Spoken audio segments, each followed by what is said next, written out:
Before I start this video, I want to thank Shy Guy Playing Guitar for recommending the idea, but I also want to say, turn down those lights you have on, because it's time to journey into gaming's dark secrets.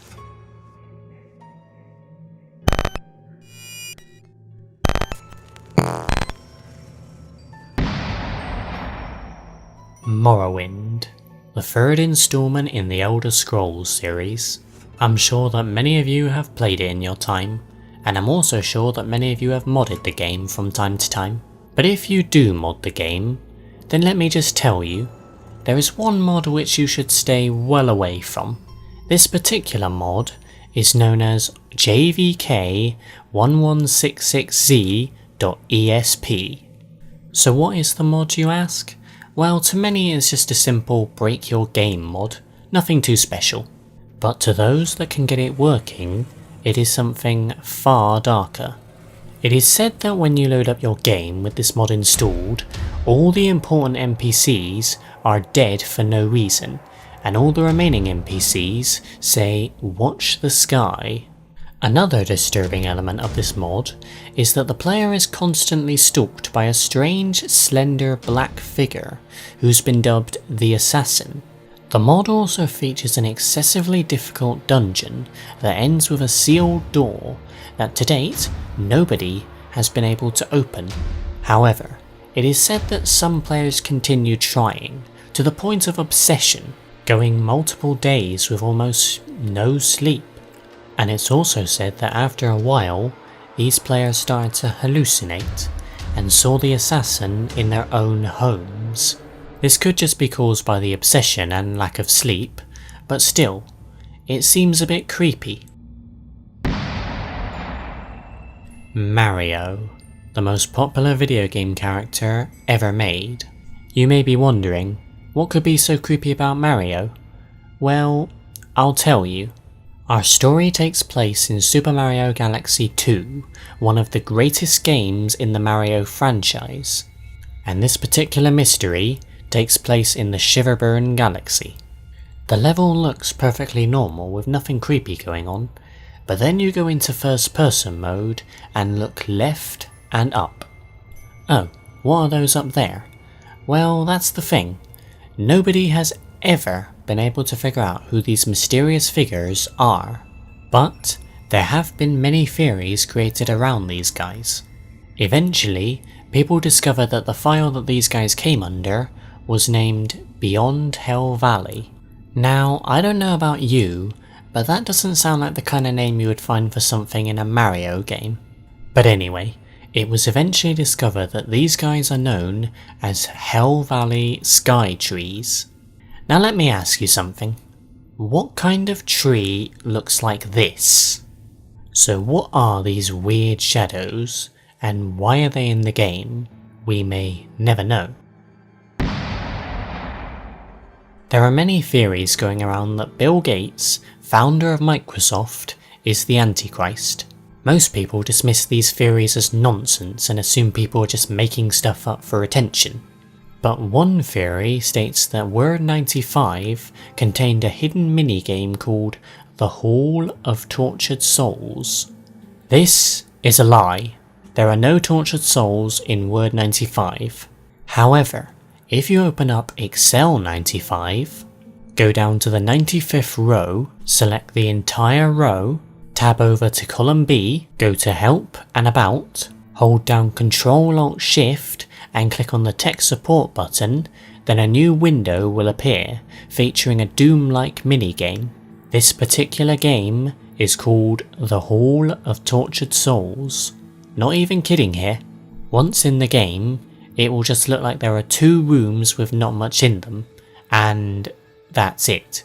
But if you look in a specific direction, type Excel KFA and turn around, then you will notice that one of the walls has disappeared and a new room has opened up. This room features a long and narrow bridge. Once at the end of the bridge, you will find an image that features multiple people.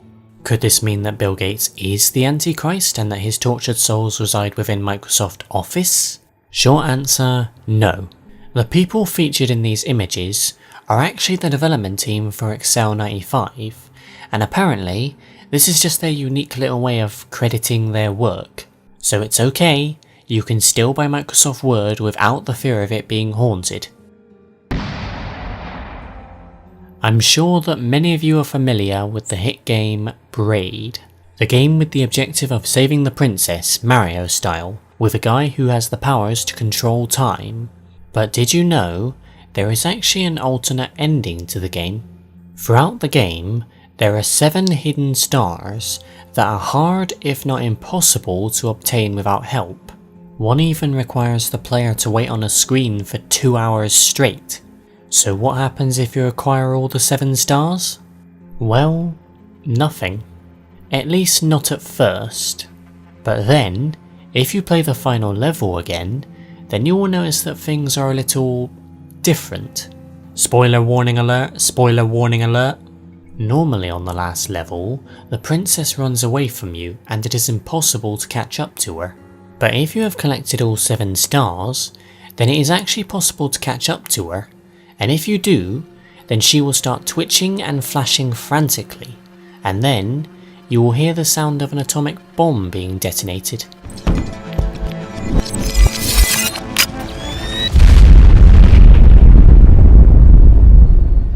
Could this mean that Braid is all just a message from the developers about how they wish they could go back in time and undo all the damage done during the wars? Oh, and one last thing. The epilogue for the game features a quote from Kenneth Bainbridge, the head of the Trinity atomic bomb tests. In 1989, Soviet gaming company Karvina Corporation released a game known as Kill Switch. The game was a survival horror game, where the goal is to navigate through an abandoned coal mine, battling demons and coal monsters. The game featured 2 playable characters, one being a simple girl and the other being an invisible demon. However, nobody ever beat the game with the demon, as beating the game with an invisible character was almost impossible. This was made even harder by the fact that the game deletes itself entirely, due to unknown reasons. Most people speculate that completing the game, or dying, is what causes the game to delete itself.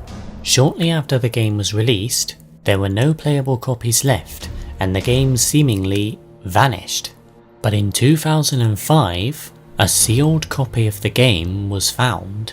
The copy was soon sold for $733,000 to a Japanese gamer who planned to post his playthrough of the game on YouTube. But the weird thing is, the playthrough was never posted. Instead, only one clip was released, which consisted of the gamer sitting in front of his computer screen and crying. The clip has since vanished for an unknown reason. Final Fantasy, one of the longest and most popular video game series released to this day, but even this series has its dark parts. This particular story takes place in Final Fantasy VIII. At the end of Disc 1, there is a fight between Squall's team and Idea on a parade float. After the battle, Idea fires an ice shard directly into Squall's chest, who then proceeds to fall off the platform. Most people believe that this is actually the scene of Squall's death, and that the rest of the game is just his near-death dream.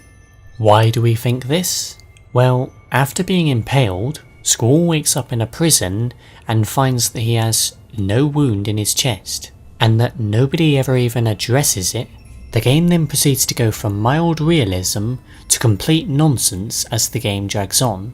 But what's weirder is that during the final battle, we see flashes of scenes from earlier in the game, blurred images of Squall's love interest, and worst of all, a shot of Squall's face. But instead of a face, there is just a massive hole.